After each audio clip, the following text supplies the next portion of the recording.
And we are back with the fourth segment of the GSMC Basketball Podcast presented by the GSMC Sports Network. And in this fourth segment, I'm going to be talking about Kevin Durant and him not starting for the quarterfinals of the Olympics.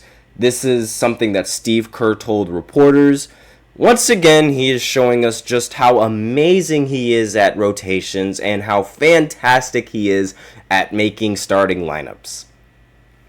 I'm sure you guys already know my opinions on this idea and the fact that he is not in the starting lineup, but let's go over the article, let's review, let's get an understanding, let's figure out why Kevin Durant isn't on the starting lineup for the quarterfinals. Now, should be noted, Kevin Durant, he is arguably the best United States Olympic basketball player in the history of United States Olympic basketball. Period. The only player that has an argument for being just as good and just as great as Kevin Durant is for the United States is Carmelo Anthony. Now, I'm very, very nostalgic, and I am a huge fan of Carmelo Anthony. And I want to say that he is the best Olympic athlete, period.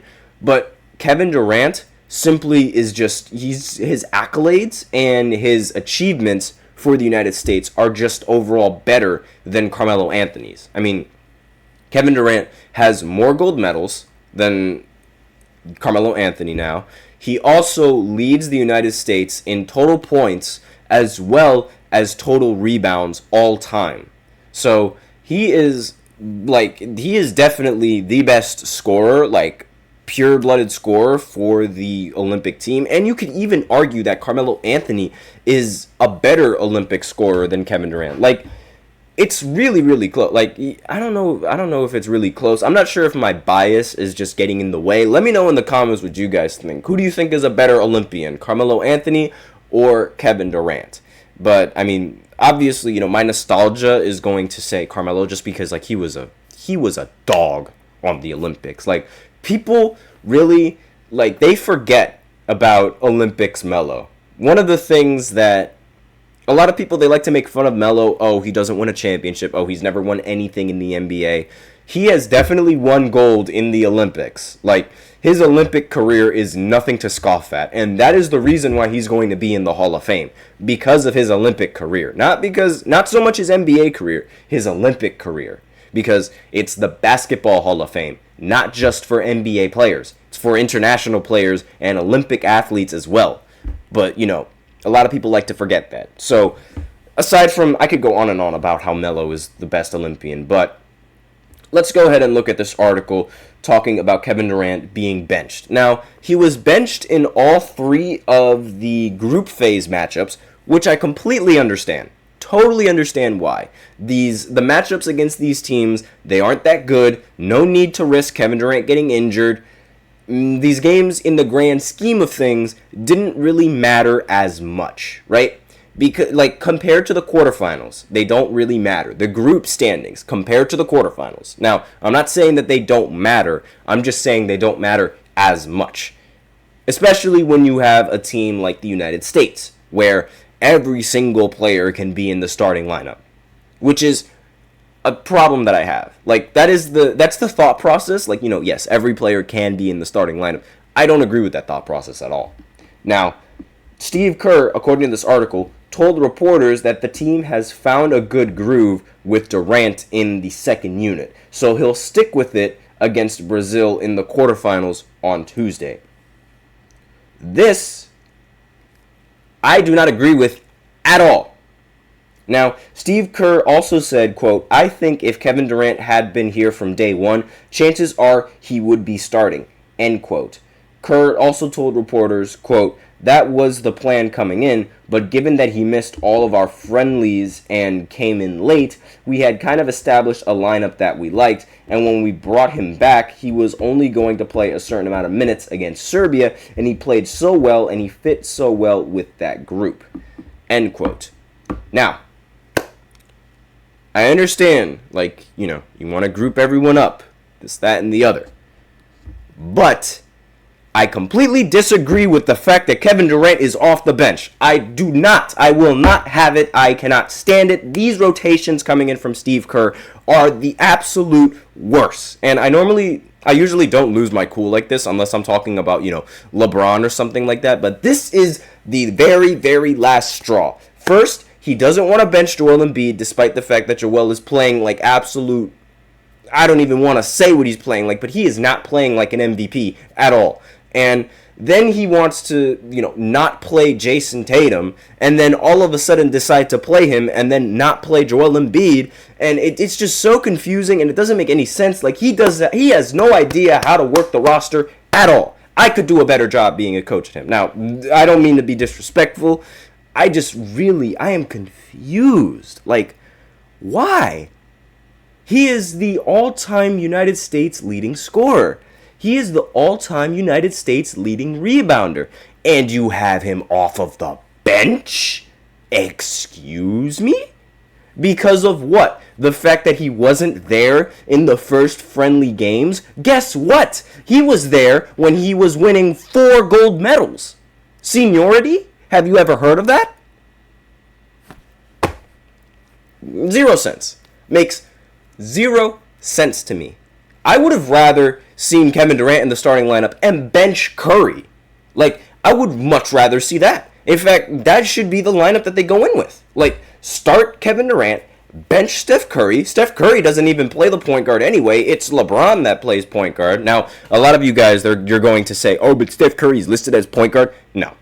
LeBron brings the ball up the court. LeBron 9 times out of 10 brings the ball up the court. He 9 times out of 10 creates the play for Steph. He is the point guard for the team. And it shows in the box scores. And besides, like, it's not like Steph Curry's even playing that well either. I don't agree with it at all. These are the games that really matter. These quarterfinals determine whether you make it or you lose it all. And in a winner-go-home league, you need the best players playing constantly. You need Kevin Durant out there constantly. And especially now, because I don't know if you guys have been paying attention to the Olympics, but Noah Lyles recently won the gold medal. If the United States basketball team does not win the gold medal, this is going to be embarrassing, not just for the United States, but for every single NBA player that was talking down on Noah Lyles for saying champion of what? That is going to be a huge, like, slap in the face to every single American, not just American, but NBA athlete, period. This is not, no. I refuse to believe it, and I'm going to say it in the mic so all of you guys can understand. No.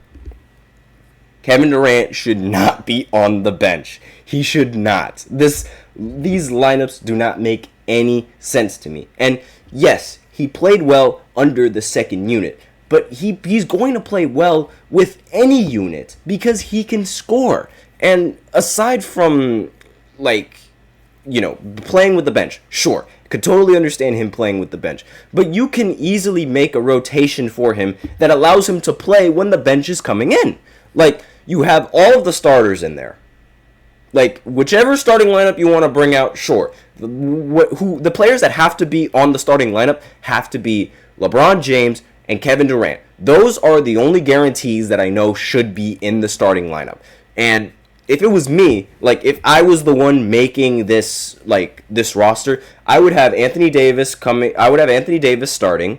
I would put Kevin Durant in there. I would put LeBron in there. I would also put, I could make an argument for putting Steph Curry in there. But given how he's been playing, I'd actually much rather have Jason Tatum in the lineup. And then you put LeBron at the 1, and then at the 2, you put Jrue Holiday. Now, the reason why I'm putting Jrue Holiday in there is because he has Olympic experience. He's also a very good perimeter defender, and he doesn't really need the ball in order to be a competent guard for Team USA. So you have LeBron at the 1, you have Jrue Holiday at the 2, then you have Jason Tatum at the 3, and then you have Kevin Durant at the 4, and Anthony Davis at the 5. And then, when the rotations have to come in, then you bring out the rest of the starters, aside from Kevin Durant, and then you put in Steph, then you put in Anthony Edwards, then you can arguably put in Devin Booker there if that tickles your fancy, then you put in Kevin Durant, and then you put who else did you put? Then you put Joel Embiid in the lineup. And TJ comes in the chat. He says, love to hear you're coming around on Drew being a starter. Well, given how Steph Curry's been playing, I would actually much rather have Drew in the starting lineup because of the defense, as well as the fact that he doesn't really need the ball in order to be, as dominant as you really need him to be. Again, that's just how I would construct the starting lineup, given how the Olympics have progressed and how I think, the quarterfinals and how I think it would work for the quarterfinals. That's just me, though. That's how I would structure the starting lineup. Again, I would love to have Steph Curry in the starting lineup, but just off of, how he's playing, I would rather not. But again, I would gladly put Steph Curry in that starting lineup and replace him with Drew. Then, go LeBron at the point guard, Steph at the shooting guard, Jason Tatum at the small forward. I wouldn't mind seeing that. It really doesn't matter who plays the point guard when LeBron is on the court, because LeBron is the point guard. And then again, once you normally want to sub in Drew Holiday, then you can sub in Derek White for the defense, things like that, whenever it's important. But again, Kevin Durant should be in that starting lineup. There is no reason why he shouldn't be in the starting lineup. I refute this. This is an awful line. It's an awful, immediately, just terrible. I can understand when in the games that didn't matter, in those exhibition games, totally understand him not playing. In these qualifying rounds, when I know that the United States is going to win, totally understand why he wouldn't play. But these games, no excuse. There is absolutely zero excuse why Team USA's leading scorer should be on the bench. Zero. Zip. Nada. I want to be the coach. Let me be the coach for the Olympics team, please. I could make a better starting lineup. I think I can make a better starting lineup. But then again, let me know in the comments what you guys think of Steve Kerr and his rotations. Do you think his rotations are a W? Do you think his rotations are an L and they need some work? Or are you in the middle and you think it really doesn't matter because the United States is going to win anyway? That's up to you guys. But aside from that, we are out of time for this segment. So now we will go ahead and go into the fifth and the final segment, where I go ahead and I give my predictions for who I think is going to qualify for what, who I think is going to win for what, and this, that, and the other, going into this next segment. And the games are happening on Tuesday, so I might as well go ahead and do a prediction on what I think is going to happen right after this short break. So be sure to stay tuned.